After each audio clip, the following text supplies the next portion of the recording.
সমস্ত ময়লা এখানে, ওখানেও ময়লা দেখতেছি আমি। এত ময়লা কেন?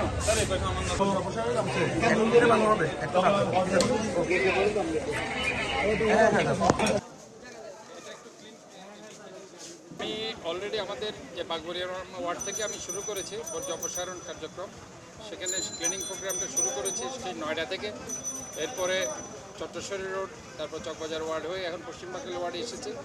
আমাদের অফিসিয়ালি যে কার্যক্রম সেটা আপনারা জানেন যে 2টা থেকে আমরা শুরু করব। আমাদের যে নাসিমুন বাবা নূর আহমেদ রোড আছে সেখান থেকে আমাদের বর্জ্য কেন্দ্র যেটা আছে সেটা ক্লিন আপ করার মাধ্যমে আমরা সেটা শুরু করবো। তারপরেও আমি সকাল থেকে প্রত্যেকটা ওয়ার্ডে গিয়ে একটু তদারকি করছি, এই জন্য যে অনেক সময় কোরবানির পশু আপনার জবাই করার পর দেখা যায় যে রক্তগুলো থেকে যায় এবং সেখানে রক্তগুলো জমাট বেঁধে বন্ধ হয়ে যায়। সেই জন্য এগুলো যাতে ক্লটেড রক্তগুলো যাতে না থাকে সেটা যাতে ক্লিন আপ করা হয়, এই জন্য আমি সকাল থেকে প্রত্যেকটা ওয়ার্ডে যাচ্ছি। তো আলটিমেটলি আমি মনে করি যে আজকে এখানে আমাদের যে পরিচ্ছন্ন কর্মীরা আছে আমি দেখতে পাচ্ছি দে আর ভেরি অ্যাক্টিভ। তারা আসলে বুস্ট আপ হয়েছে। আমাদের মাননীয় প্রধানমন্ত্রী প্রত্যেকটা পরিচ্ছন্ন কর্মীকে 5,000 টাকা করে দেওয়ার কারণে গিয়ে তাদের এই উৎসাহ উদ্দীপনাটা আরও বেশি বৃদ্ধি পেয়েছে। এবং আমরা মনে করি যে আমাদের যে 41টা ওয়ার্ড আছে, 41টা ওয়ার্ডে আমরা প্রায় 3200 পরিচ্ছন্ন কর্মী তারা কাজ করছে। এবং আরেকটা লক্ষণীয় দিক হচ্ছে আমরা প্রত্যেকটা ওয়ার্ডে স্পেশালি 41টি গাড়ি বিকাল থেকে আমরা দিব শুধু চামড়াগুলোকে তারা সংরক্ষণ করার জন্য। আমরা দেখেছি চামড়া কিন্তু যত্র ফেলে রাখে এবং সেটা ফেলে রাখার কারণে গিয়ে অনেক সময় গাড়ি অ্যাক্সিডেন্ট থেকে শুরু করে আমাদের যে প্রয়োজনীয় যে আমাদের বৈদেশিক মুদ্রা পাওয়ার আমরা যেটা এক্সপোর্ট করতে পারি সেটা আমরা অনেক সময় পারি না। চামড়া শিল্পটা ধ্বংস হয়ে যাচ্ছে।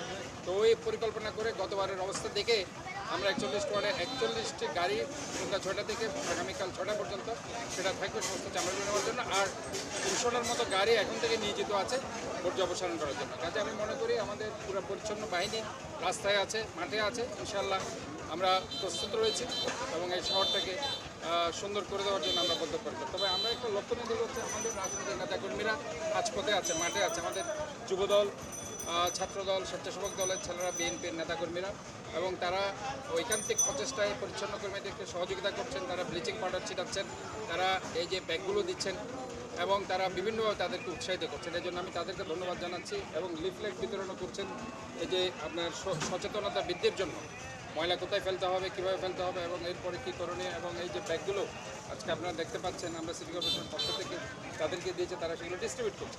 So it's a good sign. আমি মনে করি এটা এককভাবে কোনো শহরকে কোনো একজন মেয়র পারবে না। এটা সবাই যদি মিলেমিশে একসাথে কাজ করতে পারে তাহলে পরে এই শহরটাকে আমরা সুন্দর রাখতে পারবো।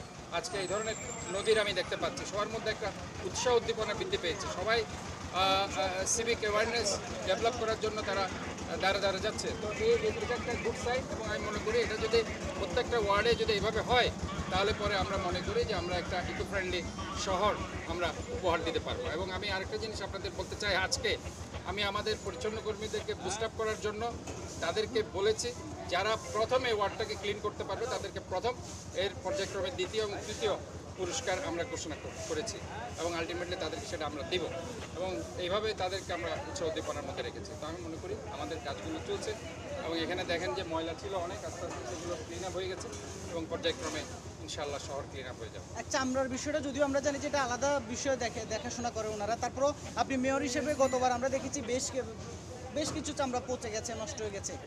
এটাই আমি বলছি যে আমরা গতবার দেখেছি যে সিজনাল কিছু ব্যবসায়ী থাকে যারা কিন্তু চামড়ার ব্যবসায়ী না, তারা এটাকে মনে করে যে শুধুমাত্র এই পবিত্র ঈদুল আজহাতে তারা চামড়াগুলো কিনবে, তারা কিছু দাম দিয়ে বিক্রি করবে, এই কারণে গিয়ে তারা চামড়াগুলো কিনে নেয়। কিন্তু ফাইনালি গিয়ে তারা চামড়াগুলো আসলে যে রেটে তারা বিক্রি করতে চায় সেটা যখন পায় না তারা অটোমেটিক্যালি চামড়াগুলো ফেলে চলে যায় রাগে, ক্ষোভে, দুঃখে। এবং গতবারও আমি দেখেছি, আমি যেহেতু মুভ করেছি আমি দেখেছি, তো এই জন্যই আমি 41 ওয়ার্ডে 41টা গাড়ির ব্যবস্থা করেছি শুধু চামড়াগুলো নেওয়ার জন্য। চামড়াগুলো আমরা যাতে লবণ দিয়ে সংরক্ষণ করে সে চামড়াগুলো যাতে আমরা পর্যায়ক্রমে সবাইকে যারা আমাদের চামড়ার ব্যবসায়ী আছে তাদেরকে দিয়ে দিতে পারি, তারা যাতে চামড়াগুলো সংরক্ষণ করে পরবর্তীতে সেগুলো তারা যাতে এক্সপোর্ট করতে পারে।